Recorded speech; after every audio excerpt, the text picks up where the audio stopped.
Hey Mark, thanks for joining today. I'm really excited and pleased to share with my host today, Mark Mckercher, the VP of Global Support at Sovos.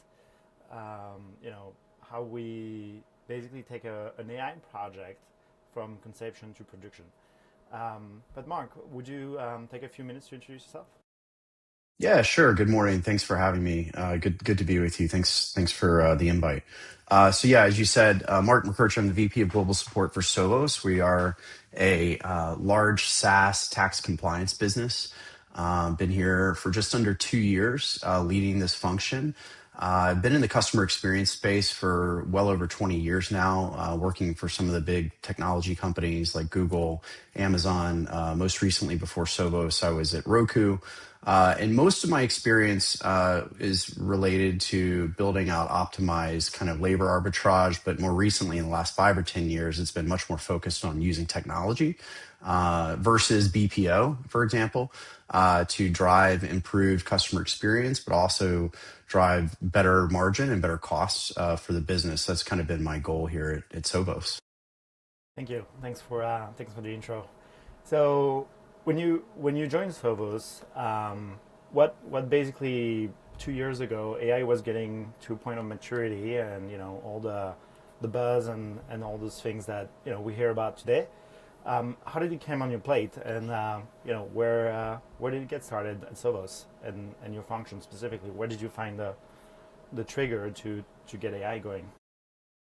Yeah, great question. When I joined 2 years ago, I think about it. The first presentation I made to our executive leadership team was about AI and about investing in the foundational data layer, and then in the resources that may be required. In our case, it was a very small but powerful knowledge management team to build out the underlying data, the knowledge to drive automation. So I presented that to them a couple of years ago. As you said, it hadn't really hit on all cylinders yet, and that changed for us at Sovos about 1 year ago, and around kind of the first quarter of 2025. The company really just kind of lit a fire under what is our AI vision? How are all the teams going to work together? How are we going to lead not only our segment, but how are we going to lead SaaS with AI? So it's been about a year. So just over a year ago, I got the mandate and kind of got the order. Hey, go select a tool, get a tool in production as quickly as you can, and do not get caught up in analysis paralysis. Like, just go pick something and go. Right? It was much more about the speed to market than it was. I would tell you, Florent, like 3, 4 years ago when I was at Roku, we spent 6 months doing an RFP for replacing CCAS, right? So we went through a really laborious process. This was very different. This was like, hey, go quickly. So what we did was that. We did a 30-day proof of concept with two different Yeah. vendors. Yeah, 30-day proof of concept. And we had a very strict kind of 8 to 10. It was about 10 points actually that we measured each of the vendors on. Simple things like connectivity to Salesforce, which is our CRM. More complex things like how can it actually connect into our backend database where our product documentation lives, and seamlessly answer the case questions. So the main thing what we were doing at the time also was looking at the fact that we never really, as a company, never truly invested in kind of frequently asked questions types of answers. They were very laborious product documentation. So what we did through that proof of concept was look at both of these tools through the prism of, one, can they look at all of our cases? And then can they look at the product documentation as it exists and tell us where our gaps are versus what customers are asking versus what the product documentation actually answers. And that gave us a huge way to effectively launch our first pilot, which we did just actually back in January. We launched our first bot publicly during our really critical US tax season support period. Yeah. I think it might actually be good to take a quick step back, and there's a lot of AI tools and optimization, and also quite a few for CX. It'd be interesting to understand like which function were you looking at automating, and which tool were you looking at first, and why? Sure. Yeah. So the first thing that we thought about, well, there was a 3-step plan.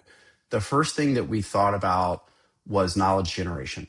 Because as I said, we had a ton of documentation that we actually have a product documentation team here at Sovos that's been around for a number of years. Support had never had anyone in a knowledge management function building out customer facing like bite size FAQs, which you normally see in consumer spaces. So the first problem we were trying to solve was get a tool, as I said, could look at the tickets, look at the product documentation, and tell us our knowledge variance. And then we simply looked at which areas do we have the best coverage in, the best knowledge coverage versus the areas with the highest volume, right? So we just went and looked at our product areas with the highest volume and the ones that we felt like had the level of transactional L1 type contacts that would give the best opportunity for a customer either to self-serve via AI, or just have the AI offer up the answer before they even went to a knowledge center, for instance. So the first one was knowledge generation, and we went after that starting, I guess, July or August of last year, and had that in production by October. And it's been a game changer for us. It's helped us prioritize which areas of the business we build out the bot for, which was, I know there were 3 steps I said. So knowledge generation was the first step. The second step, Florent, was what people are probably most familiar with AI, which is a co-pilot, right? We wanted our tool that we purchased to be able to connect into Salesforce and very quickly summarize cases for our technical support engineers, so they weren't having to go look through 12 or 13 or 17 different interactions and tickets. Because what we do with our customers, it's been a very interesting journey for me in my leadership role here.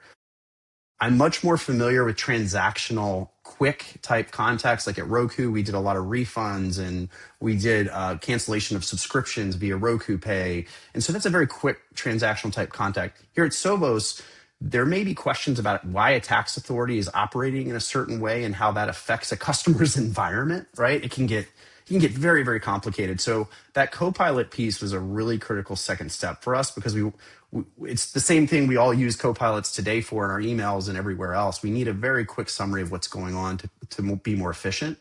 And then the third part, as I was saying, is the bot, is the chat bot. And that's where we've focused most of our attention over the last 3 to 4 months.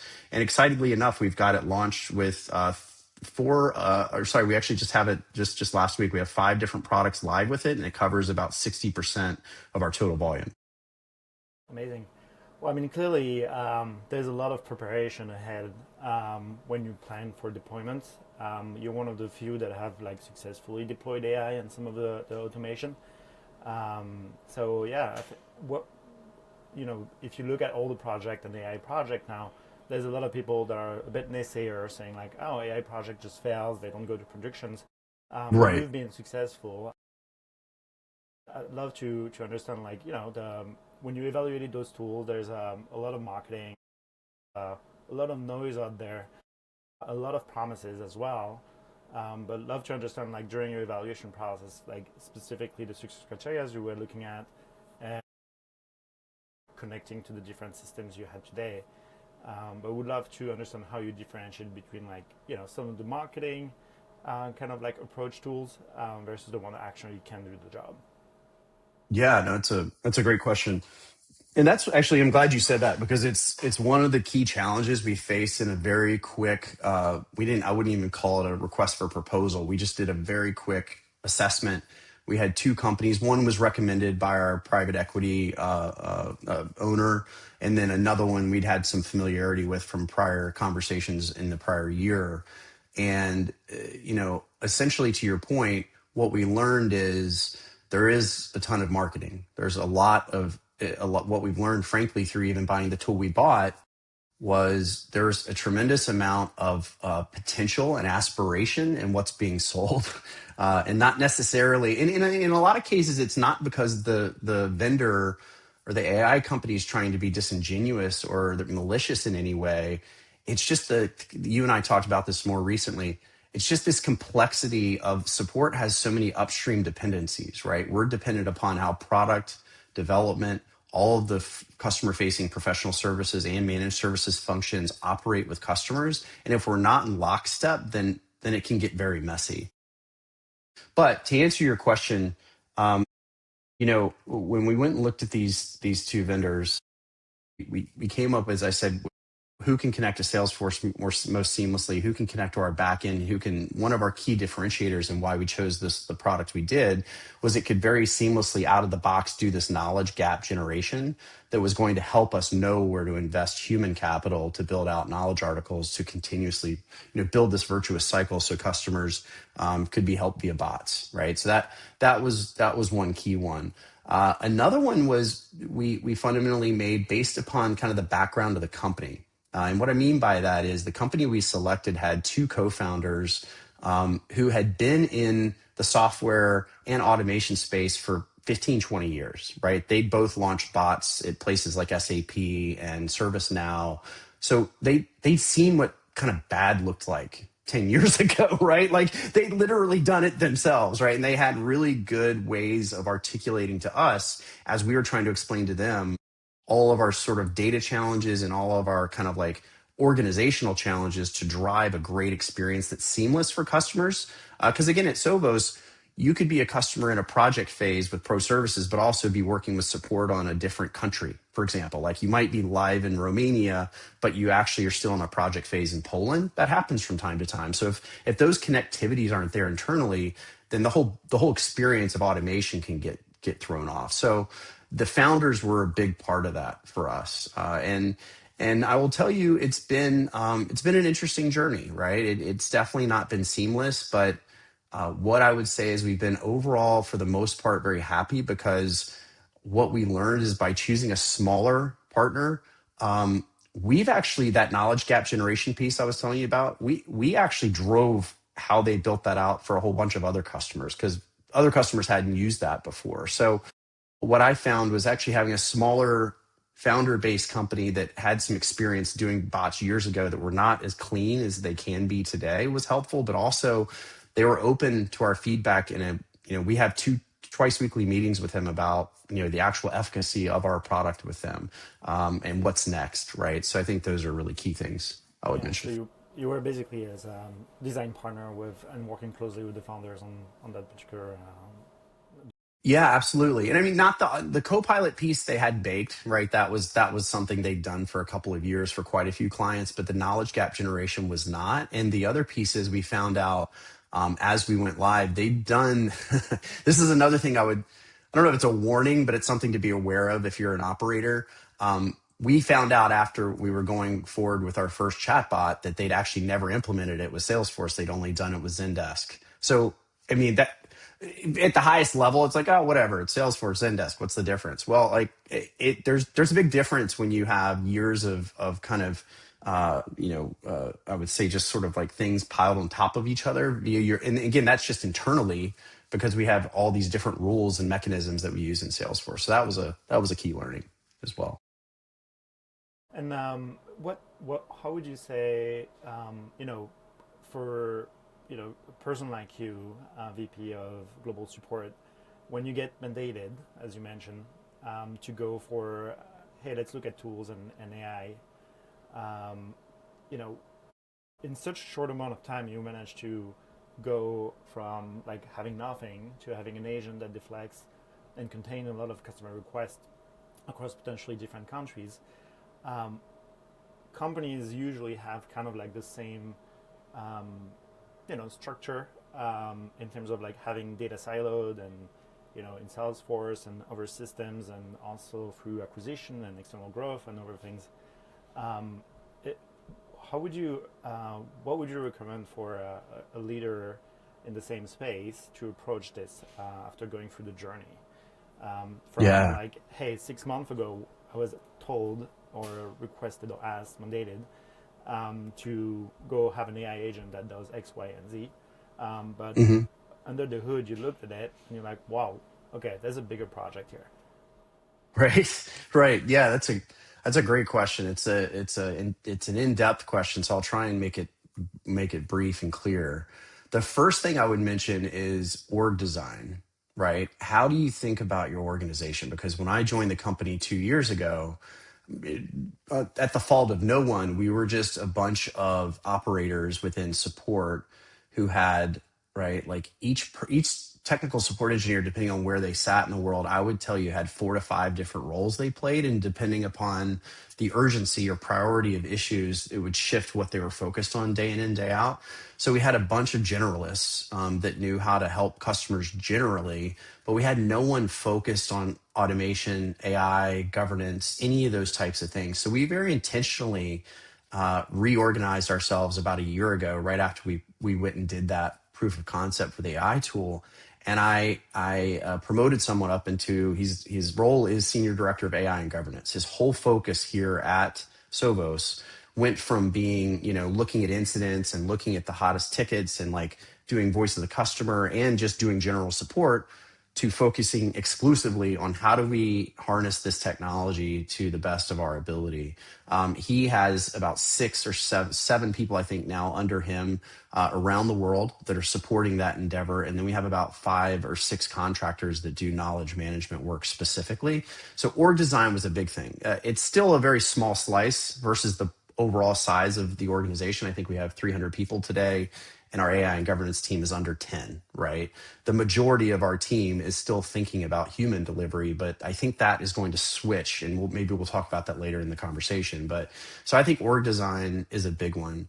The other thing I would say, just key learnings are, I wouldn't recommend. I would. I mean, we did a proof of concept with 2 vendors. I would recommend probably having 3 or 4, and I would recommend having kind of a whole variety of sizes, from the biggest ones like Sierra or whatever to maybe the Series A, Series B that is just getting their foot in the door. Because one of the key things that we learned is, my boss told me this a year ago, and I thought it was sort of like, I didn't think he was right when he first said, hey, these tools generally kind of have to do all the same thing, right? But at the end of the day, he is right, right? Like they do similar things. It's a matter of where the partner or the vendor is focusing, right? And like, for instance, I know you focus on voice almost exclusively and are doing some really amazing things there. We were focused on like chat bot automation vendors specifically. So I think that's important. And then the other piece is that I would just recommend to anybody sitting in a seat like mine, that I think I was a bit naive on. I've learned that 2 things. One, the internal requirement to get buy-in from my peers, whether it be in professional services or product or engineering, was a significantly bigger chunk of invested time than I had set out to do. And what I mean by that is, we had a couple of very important leaders within the product organization that didn't even get clued in before we were launching bots. So they told me after the fact they could have helped in certain ways that we didn't even know we needed, right? So putting some more time into better documenting and then getting the word out about what we're trying to do holistically, I think is a really important one. And then the second piece is like doing that company wide, right? Like I did catch on pretty quickly that we need to do a lot of promotion, really, of the value of this, because initially I think a lot of the internal stakeholders felt like, oh, you're just going to try to buy this technology to make it harder for customers to get a hold of you. You're just trying to hide human support. And that really wasn't our goal, right? But with all the news cycles and what you're hearing today about what's possible through customer experience, AI use, right? It makes sense that people were a little suspicious of like, why are you doing that? And then the last piece I would say, Florent, is that there's a huge amount of effort and focus, and we do this internally at Sovos. I'm hopefully going to get this done in the next 10 days. We've got to talk to the team internally to make them understand that we are trying to harness technology to the best of our ability to remove the monotonous, just the simple stuff that just can be handled by AI that they don't even need to be focused on, right? Like, what I have learned in having skip levels and one-on-ones with technical support engineers is they want to be working on the hard stuff. They don't want to be doing a password thing. They don't want to be going into an environment and seeing why a certificate needs to be renewed, right? Like the stuff that they're still having to do that AI should handle autonomously. So I think, again, that communication internally is a really big thing with your Uh, team. Absolutely, and especially now we hear, frequently AI is going to replace all the jobs and all the support functions Right. and everything. So, getting them on board and getting them to to just embrace and be part of the change, basically, Yes. is definitely a right approach. And actually, how did you manage, that change? Do you think you've been successful at onboarding the team? And you mentioned you reorganize yourself and the organization around that new tool or AI. What has changed basically from not having AI working and trying to contain some of the customer requests to now having AI somewhat autonomous in some of the support requests in a fairly complex environment? Yeah. So first, I think our success has been mixed with our support team internally, and I think there's just a couple reasons for that. Admittedly, at Sovos, we are a global company, so I have people operating 24 hours a day all around the globe. I mean, we're mainly North, South America, and Europe, but we're growing in Turkey, but we're growing pretty significantly right now in APAC. There's so many different cultures and people are experiencing this technology in different ways in these different countries that like what I've noticed is I push a very American view, right, on all this stuff. So it's like I need to be more thoughtful about getting my leaders in each of the regions to weigh in on how we communicate this. And one thing I would say, the reason I think it's been mixed is we also realized when we launched our Copilot last fall that we just assume because people use ChatGPT or they use Claude or they use Copilot via Microsoft and Outlook or whatever, right? And or Google's Gemini, whatever product it is, that they would seamlessly want to just use Copilot because we put it out there for them. And what we learned was we didn't do enough enablement, we didn't do enough communication, and we didn't get enough people excited about its potential. So we saw after the first 30 days, only about 10% of our entire team was even using the thing we just spent months building, right? Which was like, okay, so that was a big wake up call for us. But I think the second part of the question you were asking, can you clarify that one more time? Just like, It's just how do you yeah, change the function in the organization? So if you yeah, think about yeah. like a support level one agents, transforming more into, and you mentioned some of this on like working on the harder stuff and crunching on the harder problems to solve, Right. like certificate is expiring or things like that. Like how those functions, because AI, replaced. I don't know what the percentage is right now, but the containment and amount of customer requests being fulfilled by AI is higher, which means that there's more time available for the agent. So how do you reallocate those resources to make sure they're still part of the change, but also still very much engaged in their day-to-day job? Yeah, no, it's great. And I would say out of the gate, we were shooting for about a 50% containment rate, and we are seeing anywhere between 25 and 30. And I think that there's a number of reasons for that. And it goes back to what I mentioned earlier, which was the complexity of the questions that we're getting sometimes in a couple of these different product types that we're talking about. It's not that they're not ripe for AI, but like our customers are also going through a journey. They're being asked to operate a little differently than just a human interaction, right? So I think that's one. But I think the other piece is I would just tell you about the analysts. We call them technical support engineers here at Sovos. Um, is on the whole, uh, I think we have a very unique model where they're very plugged into the product team. They're very plugged into the development team. They're aware of the sprints that are going on. They're raising Jiras day in and day out and keeping track of Jiras with product liaisons, right, to make sure that we're making progress towards our commitments to our customers. So the reality is the automation has just given them the ability to focus more there and less. So I think if anything, they're definitely happier. The question I have over time as we think about the next couple of years is as we continue to make the progress on automation, um, you know, how do we compensate truly when we have a technical support engineer who we only need for about half the time we needed them for 5 years ago, right? And I think there's going to be opportunity. And what I mean by that is I think there's going to be opportunity to do things like providing premium type support that we don't today. That could even be a revenue generating option for our business, right? And so we're already starting to think through what that might look like in partnership with our marketing and sales teams to see if it's a doable option to start selling some new SKUs to give customers a differentiated experience if they like that, right? So that's how we're thinking about it. I think this is an excellent approach. Mostly because there's two paths in AI automation. It's either like you optimize and you lay off the people that you don't need anymore, but your growth remains the same, right? Or you keep the same people, you convert them, but you just grow twice as fast, Right. using and leveraging AI and the same amount of people. So that's the approach you guys are embracing, and I think this is great. Now, in terms of we talk about a lot of internal, but I'm curious, and especially coming out of tax season right now, Right. I'm curious to hear what is the customer experience like, and any feedback from your customers. You say there's about 30% containment, hmm but just want to double click on the customer experience itself. If it improved, remained the same. Um, yeah. Yeah, no, I appreciate that. I would tell you a couple things.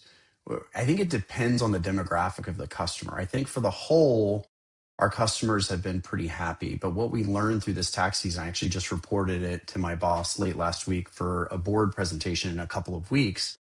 We do have a demographic of our customer base who only use our products in January when they file 1099s, right?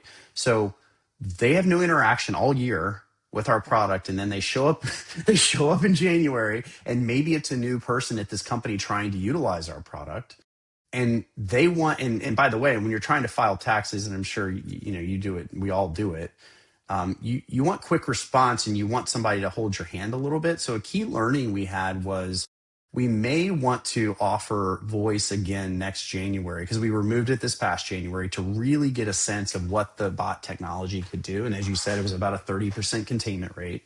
Um, what I would tell you on the whole is our customers were actually quite happy, but those that were used to picking up a phone, even if they had to wait 5, 10, 15, 20 minutes for an agent, they were not happy, right? They were like, this is garbage. I don't, even if the bot was doing what we thought it should, or even in some cases, some of the cases we looked at, Florent, they were getting chat responses within seconds, not minutes, or you know what I mean. At one point, I think on our heaviest day last year, we were up to like a 40-minute wait time.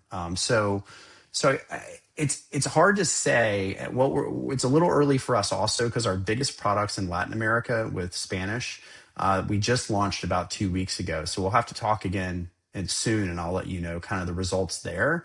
Early indications are though that it's much better. The customers are, because they've never really expected to pick up a phone and talk to an agent. The problem I think people like in my role are going to face is those customers that have had that opportunity and don't really care to engage in any type of self-help or automation, right?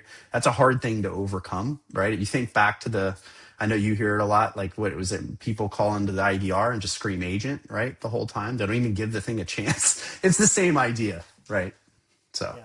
I think I, all in all, at the aggregate, it's better, but we have a certain subset of our very small and medium business customers that expect a human touch. But frankly, they don't drive enough revenue to justify a human touch, and that's why we prioritize their segment first. no, for sure, for sure. And then we're just one last thought in the overall Sure. implementation, and also last thought on where do you see CX and AI going in the next 6 months or so. You mentioned Mm, potentially voice resurfacing for addressing specific customer needs. But there's a lot of automations, ticketing, deflection, chat support, proactive support. I'm curious to hear your thoughts on that as well. But where do you see that going within Sovos, and what is the next mandate? I guess maybe yeah. improving containment, improving the Yeah. results. Oh yeah. Yeah, curious to hear about it. For sure. Yeah, no, I will tell you the pace of change in the last 3 months versus the prior 3 months or the prior 6 months or year, it's mind-boggling. And I know you're running a company doing this stuff, so you know this well, but like these let me answer your first question first. So And then I'll go into the second piece of kind of what the next 6 months is.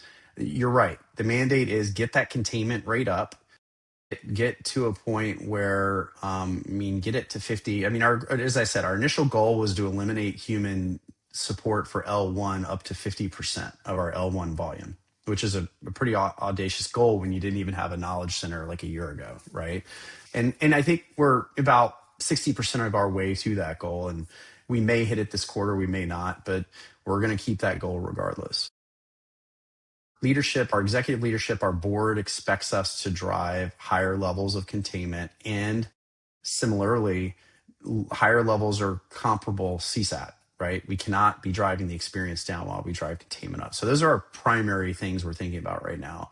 But as it relates to CX in the next 6 months or so, um, I really think it blows my mind to even be saying this, but I think that we're going to be rethinking our whole strategy again almost. And that's because of the power of things like Claude's Cowork that came out fairly recently. And I know they've got a code product and everything else. We don't write code, but the co-work aspect like where where it can ingest these different basically it can ingest the meeting summaries that we have with our customers when we do outbound. We do Teams calls fairly frequently, or Google Meets or whatever, to talk to customers, to via screenshot show them through how to make adaptations to their platform.